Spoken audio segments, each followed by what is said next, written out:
Welcome to Real Estate on the Rocks, where you get top shelf real estate conversations served straight up, never watered down. Here's your host, Dave Snowberger.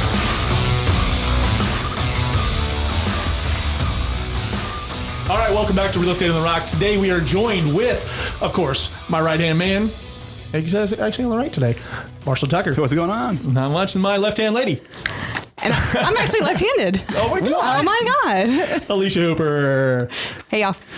All right, what's going on today? It looks like we got a guest today, and I'm very excited about this one. This girl I admire. Woman, sorry. Thank you. You know me. Mm-hmm. Sorry about that. Mm-hmm. This woman I admire around the office that I've worked with for the past couple of years. I've known her. I did a bold with her way back in the day. That's where I first met her. She was super energetic then, brought a lot to the table. I knew she was a smart person. And I knew that I wanted to keep in contact with her, which we had done. And then I ended up coming to the Northwest Market Center of Keller Williams at the time and walked in and she was there. Boom. Boom. I was there. Destiny. Pretty cool. Perfect. Nicole Young. Hi, Nicole. Hi. Nicole, why don't you tell us a little bit about yourself? A little bit about myself. So I've been an agent licensed for 4 years. My industry started about 14 years ago, though, as an investor. So that's how I got my introduction into real estate. And it was pretty weird, but it was cool. Hairstylist by trade, because that's what I thought I wanted to do. Be cool and creative.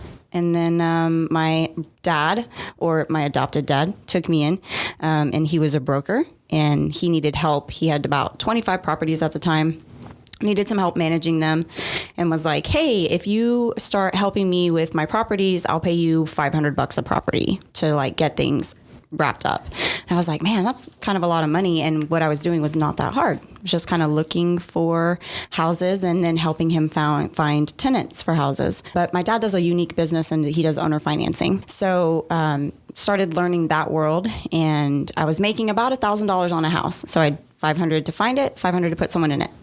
I thought that was a lot of money because, I was a hairstylist. So Yeah. That's a lot of heads of hair to get there. it right? was. Yeah, exactly. So it was a lot of money on the side. So we start rolling, and he said, if you get me to 50 houses, I'll pay you 5% of my monthly income. Well, I'm looking at his monthly income at 25 houses, and I thought, yeah, I can do this. So 3 years later, we're at 50 houses, and he says, I can't afford you. I can't pay you the 5% that I promised you. What I can do, however, is get you launched in this career, because now he had friends that wanted to do the same thing. Oh, nice. So back then, I was not licensed, and so we started a property management group called Texas Home Investments. Actually, it was called True Texas Properties back then, a DBA. And so we started doing the same thing for investors, for his friends who wanted to sit at Starbucks with him all day long and just kind of have the money. So we started that, and then fast forward a couple years and found out you have to be a real estate agent to have a property management company. Oops. So business quickly went into my dad's name because he was a broker. And then I started real estate classes. So I got my license. It took me a little bit because I was working too much and just not paying attention. So I finally got my real estate license, and I thought, man, I want to do something more and bigger. Fast forward, and I joined KW. Boom. Boom. Nice. So you first joined, you were in Keller Williams in maybe Temple? So when I first joined Keller Williams, yes, I was in the Waco Market Center, the Temple Business Center. Because they didn't have one yet. Right. So that's just kind of a new thing in the past couple of years. It right? is. Okay. Mm-hmm. Okay. And I'm sure that has a lot to do with you.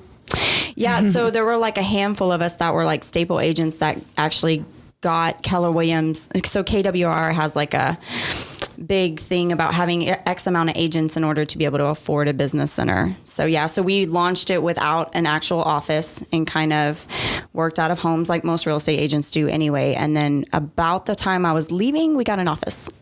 So Temple got an office. Yeah, Temple got an office when I came here to Austin. Very nice. Yeah. Very nice. Okay. So, what's the main thing that took you out of Temple? I mean, it seems like you were well rooted there. Things were moving for you. What brought you over to Austin? Yeah. So when I joined Keller Williams, we have team leaders. So my team leader approached me and said, I have an opportunity for you that I'd like you to hear out. And she introduced me to a couple named the Carters. And the Carters are a $50-ish million producing team in San Antonio that wanted to expand up I-35. They had a team in Austin, and they asked me to join them to be their basically partner in the Temple area based on experience and just production. And so I met with them, and that seemed to be a pretty good fit. I wanted to be in something. The reason I joined KW in the first place, because I started at a mom and pop brokerage that got bought out by a bigger brokerage. And so KW kind of appealed to me because I wanted to be involved in something bigger than myself. And so when this team approached me about partnering with them in Temple, it was basically to create a team in Temple under their name. And so when I did that, and about the time we started to launch that team, their team in Austin had been running for about a year and a half, but was kind of failing forward. And they were like, okay, we're either going to get rid of the team, or we need to relocate people, or something has to change in Austin. And so they approached me and said, hey, you're single, no kids, nothing tying you to I just wasn't expecting that. Going on. That's pretty much how I took it at first. And then I realized that the enlightening part of that was like, they're telling me like, hey, you have nothing tying you to this place. How would you feel about relocating? And, so I relocated to Austin to take over their team in Austin. Very nice. And so that was right about 2 years ago? That was about a year ago, actually. It's only been, Oh, I thought it was too. So small. No. Wow. No worries. April was the year anniversary. Okay. Oh, wow. So fast forward to today. I mean, is it still Carter Farm Homes, or what do we got going on now? So as of last week, we actually decided to split roots. So it is no longer Carter Fine Homes.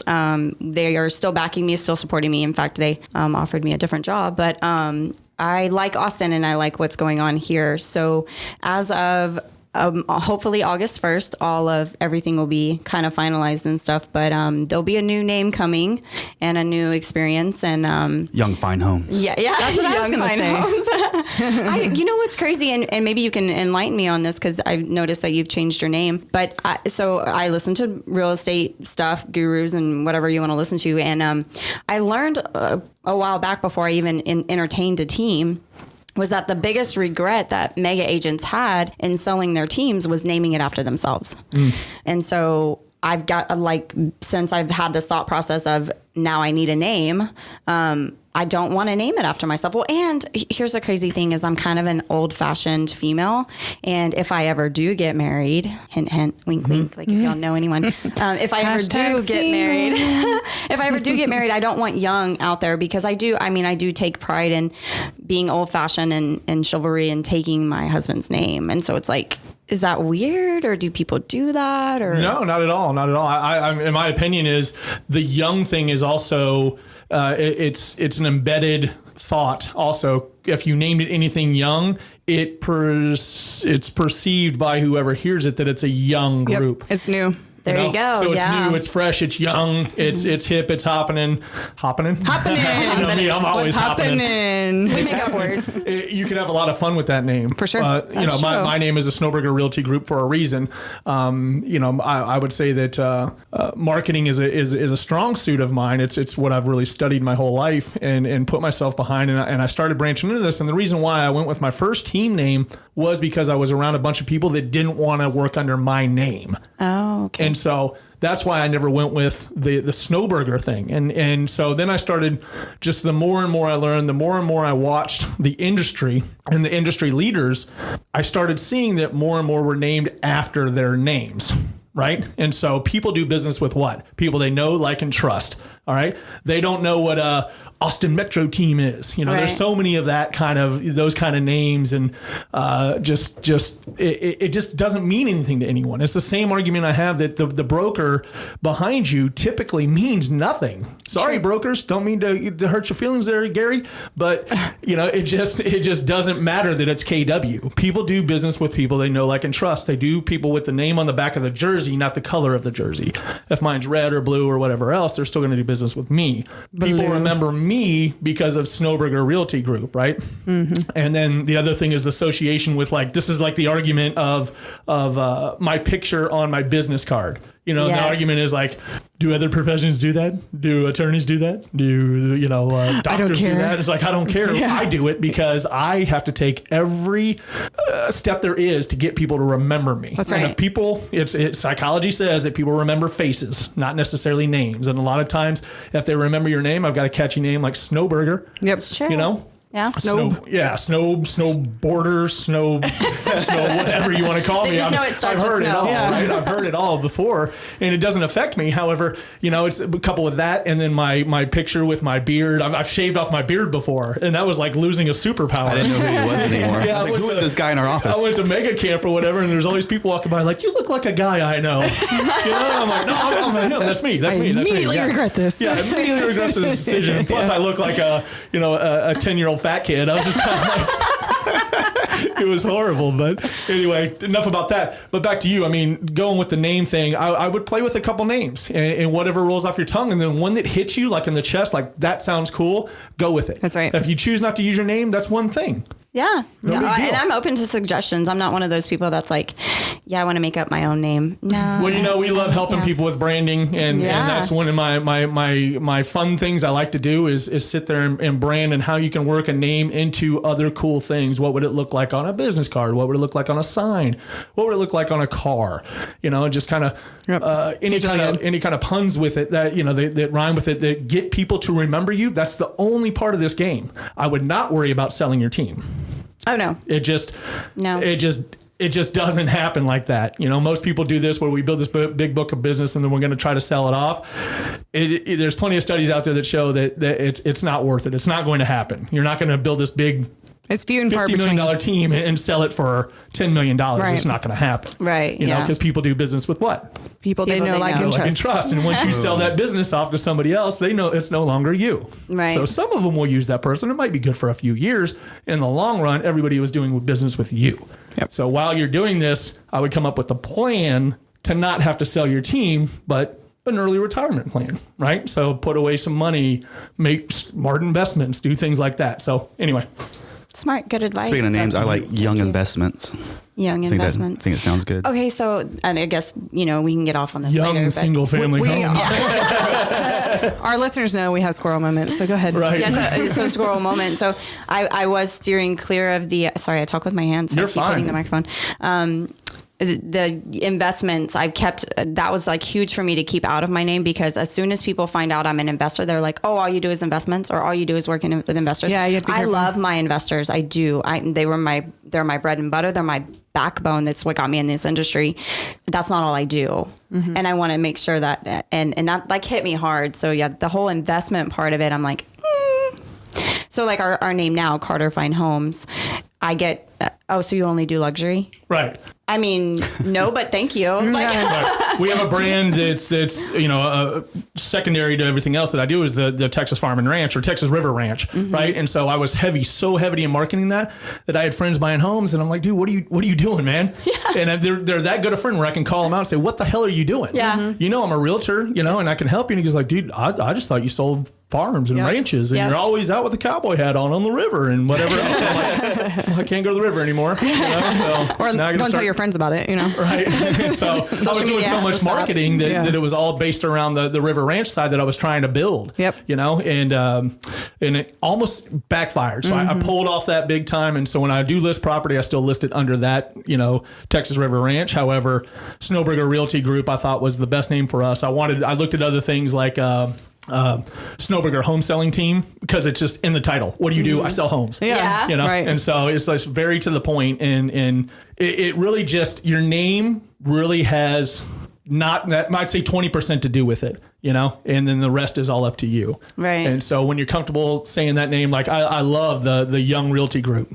That's cool. Yeah. I actually hadn't thought of that. Like, it does sound cool. Yeah, Someone else saying YRT. it. I said that. I mean, I thought about it. Like, I heard the name, but then it was like, Maybe it's the headphones. I like Maybe it just sounds better. YRG, you know, just kind of like you could play off that, but the Y, the R, the G, Use the and then make things. that a cool little thing. And then Dave's going to design your logo. Watch. There you go. so I designed that sign that's sitting out there. Yeah. I did a It was a okay nice job sign, with too. that. Thanks. Yeah. I appreciate that. And he did that logo, the Top Shelf Agents. Yeah. Yeah, I do like that. We almost went with Tucker Realty Group. I mean, we kicked that around for a while. Yeah. But we wanted to make money.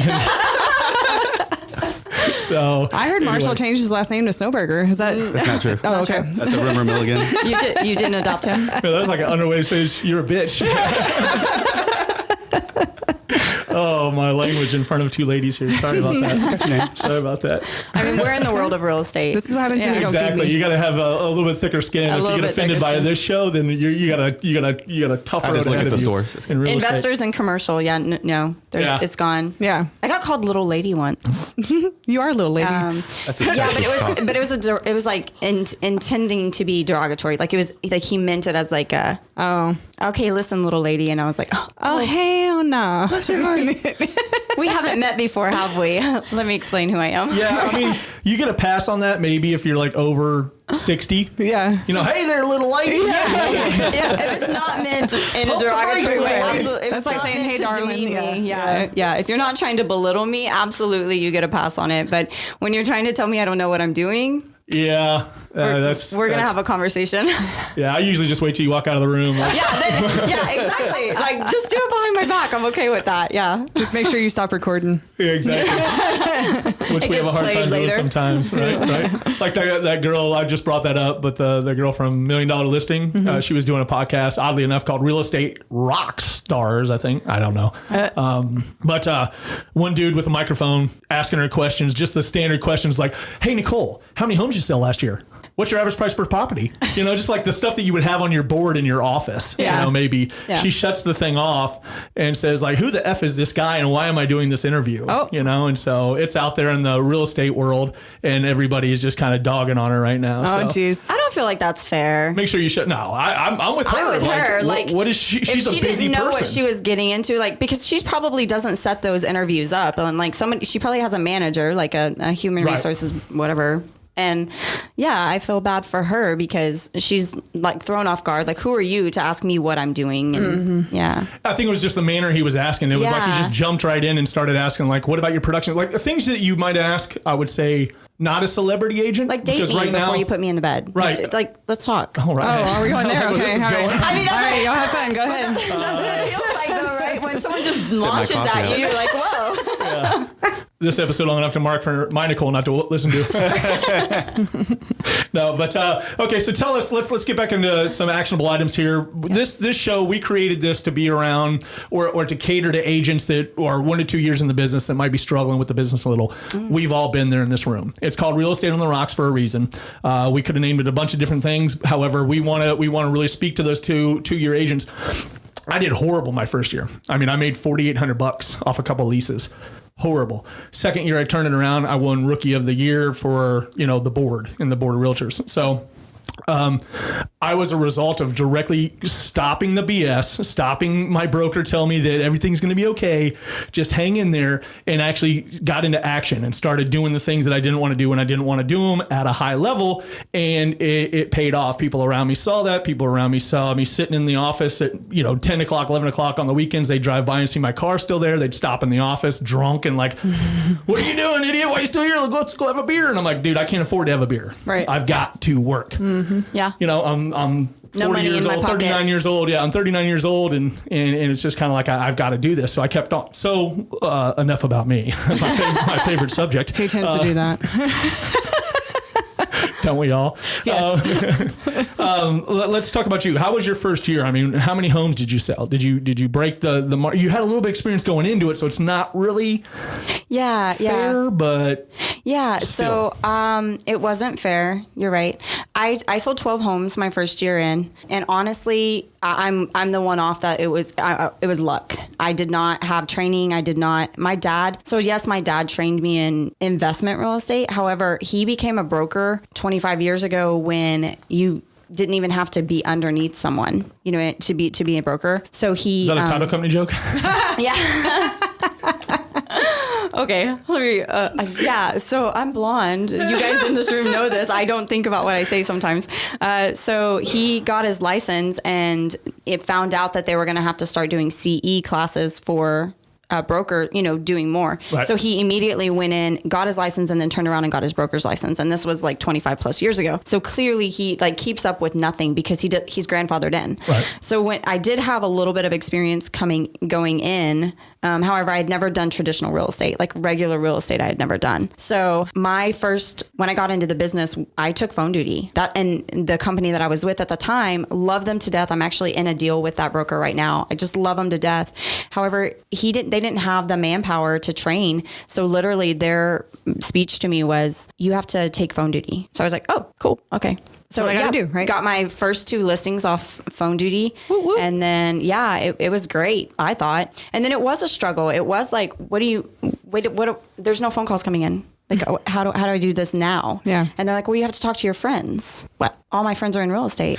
Like literally, like I was like, but they're all going to use their brother or their sister, because that's literally all I had. So for the people that don't have a sphere, I don't know if y'all talk on your show about reaching out to your sphere and stuff like that. But absolutely. I didn't have that, and I honestly, fast forward 4 years, I'm again struggling with that now because I moved bases. So I do have a sphere back in Temple where I do business, and so I still do business there because it's not a long enough drive. It's a hop, skip, jumping away. So, but for me, the struggle was getting out and meeting people and understanding that in this extroverted industry, you got to do it. So I would encourage people to reach out to everyone they know. And so when I talk to my agents about reaching out to people they know, the pushback that you get is, I don't want to be a salesman. Right. I don't want that person then to don't think, be. Yeah. I don't want that person to think every time I pick up the phone, I'm asking them for business. Well, don't be a relationship creator. Mm-hmm. So that's what I started doing in Temple, was reaching out to my friends, not in a real estate manner, but it just in a like, hey, what can I do for you, in a service-minded manner? And then that's how my business started building from there. That's perfect. And that we actually identify that as the number one thing to do is your, whatever you call it, your circle of friends, your circle of influence, your sphere of influence, whatever. When people say they don't have that, or whatever, you have to go out and create it, and so that was smart to do. And the funny thing is you have a team and you run a team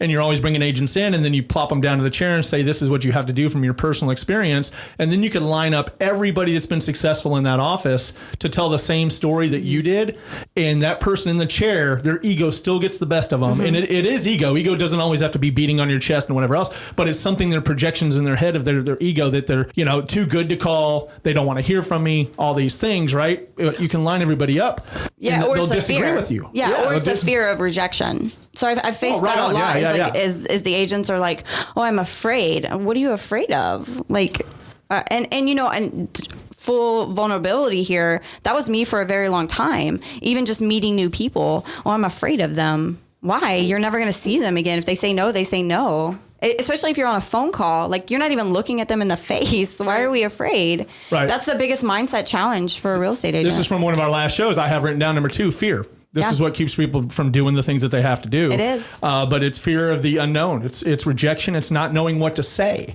The what ifs, the lack of confidence, leaving the business. What's that say? It's the story we create in our head before it even happens, right, Dave? I don't know. Oh, we were talking about leaving the business. It's why is the fail out rate in real estate so high? And you could probably cite this on your team mindset. Because we know that it's all, such a turnover with new agents coming in, or they switch brokerages thinking it's the brokerage's problem. Right. It's not. You take yourself wherever you go. It's 100%. More than likely you. But it's so easy to get into our business. Yeah. That's why it's so easy to leave it. It is. So, 100%. And fear. Grass is always greener on the other side. Of course. Grass is always greener where you water it, guys. If you're not, and when my agents come to me, or when an agent, so I'm very well known in the market center. So people come to me even if they're not on my team. And the biggest feedback I get, or the biggest pushback I get from agents, is like when they're going to leave the company. Because every once in a while the TLs will come to me and be like, hey, you had a relationship with so-and-so. We think they're leaving. Can you talk to them?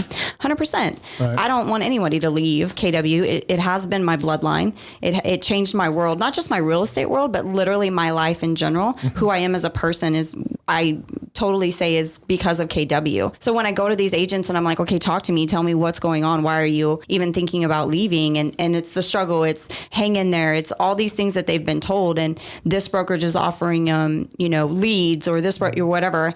And yes, that's great. But at some point that stalls out as well. There is no easy button. There is no easy button. So I teach a class called 90% mindset, and it truly is about getting out of your own way. Well, cool. I was just going to say, when I first got in the industry, I was told that the first 5 years are the hardest. Yeah. Because you're finding your rhythm, you're fighting through the struggles and all that fun jazz. But I've talked to agents who have been in for like 10, 20, whatever years. The ebbs and flows are still there. So you just have to have the grit and the passion. Yeah, I told you what somebody said to me. I mean, somebody I respect that's been a broker in town for 40 plus years. That's one of my best friend's dads. And I was going to go work with him. And he's like, I don't have time to train you. Get the hell out of here. And so I went and did that. And so my second, third year, fourth year, whatever, I started picking up more social media stuff and I started bragging a lot, like, look at me, look at me, look at me. And he reached out he inboxed me and he's like, that's great that you just did that. And you did all this great stuff this year and you won this award. However, he's like, do that for the next 20 years. And then you can call yourself successful. And it was just kind of like, boom, kick right in the junk, like sit down, Dave, and just get your nose back to the grindstone and start working. And that's all we really do now is we still put it out there. Sure. I like to keep that top of mind awareness going. Yeah. And so, hey guys, I sell real estate and do that. But a lot of the braggadocious stuff that I was doing, I've really chilled, on that stuff. And it was like, there was a fine line, Can we just say braggadocious one more time? Braggadocious. I picked that up from that dude with the funny hair. I like it. Anyway, so, what are you doing these days with your agents, with yourself? I mean, how are you getting in the mindset every morning to get in and lead generate? Do you have to be in a mindset? Because that's a huge misperception of this business, is that you have to enjoy lead generating to do it. No, you're not going to enjoy it. No, unless lead generation sucks. You can. You can. So we've actually shifted this a little bit in our team, and actually it's happened since I now have full control of the team. And I've always had full control, but I always felt like because it wasn't my team, because I was basically managing, I felt like I couldn't implement my own things. So recently I started doing that even before we decided to do the split. And I've noticed I've gotten a better reaction from my agents. So do you have to be in a mindset? Yes, you have to be in a mindset because you don't like it. You're not going to like it. Whatever lead gen you decide to do, even if it's something that you enjoy doing, because you're doing so much of it, you get wiped out. So I'm a high D personality in my workplace. No.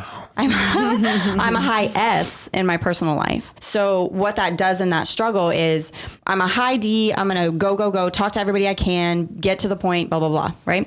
So in my high S personal life, where I'm supposed to be out making relationships, creating friendships and all these things, is really hard for me because my high S is like, whatever you want to do.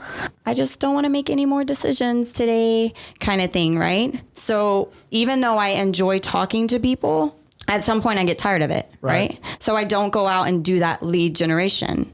So in our team, we've shifted it to, we don't call it lead generation anymore. We call it our moneymaker.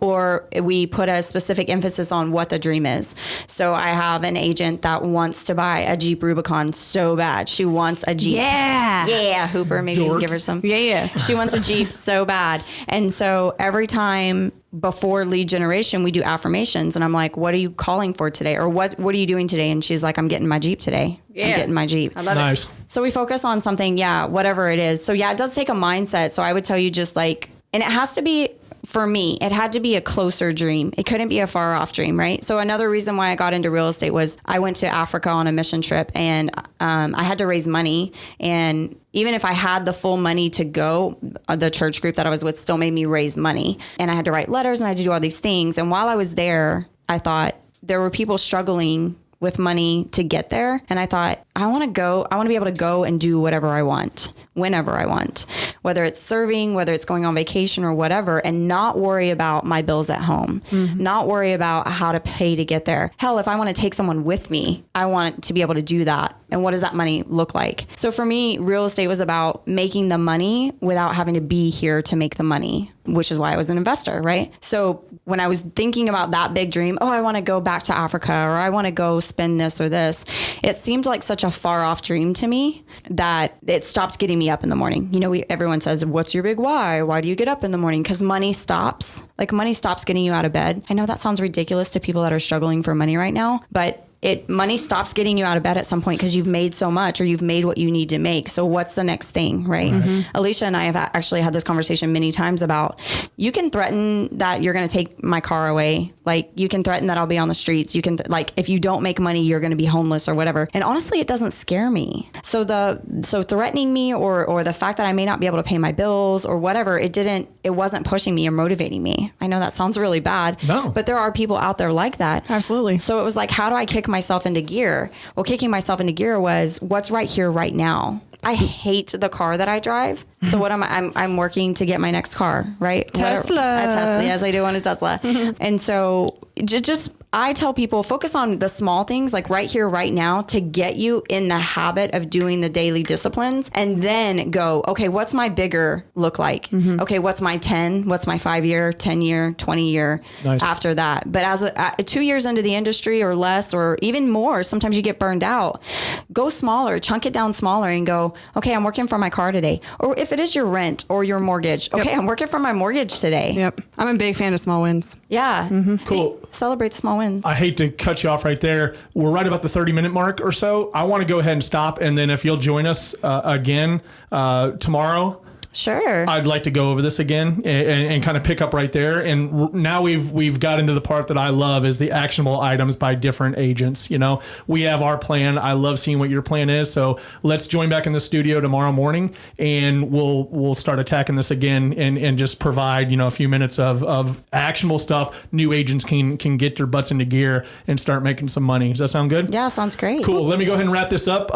Mike Carroll, we'd like to thank you always for our sponsor, from Mike Carroll. A guaranteed rate. He is a absolute mortgage ninja. Nice. I was looking for something new. That's what came to my brain. I like it. Whatever. So thanks again for listening. If you need us, text us at 88,000 or top shelf to 88,000, or reach out to us at info@realestateontherocks.com. For Marshall Tucker, Alicia Hooper, Nicole Young, thank you so much. We'll see you tomorrow. Absolutely. Thanks Dave for the Snover invite. here, signing out. I'm out. Bye, y'all.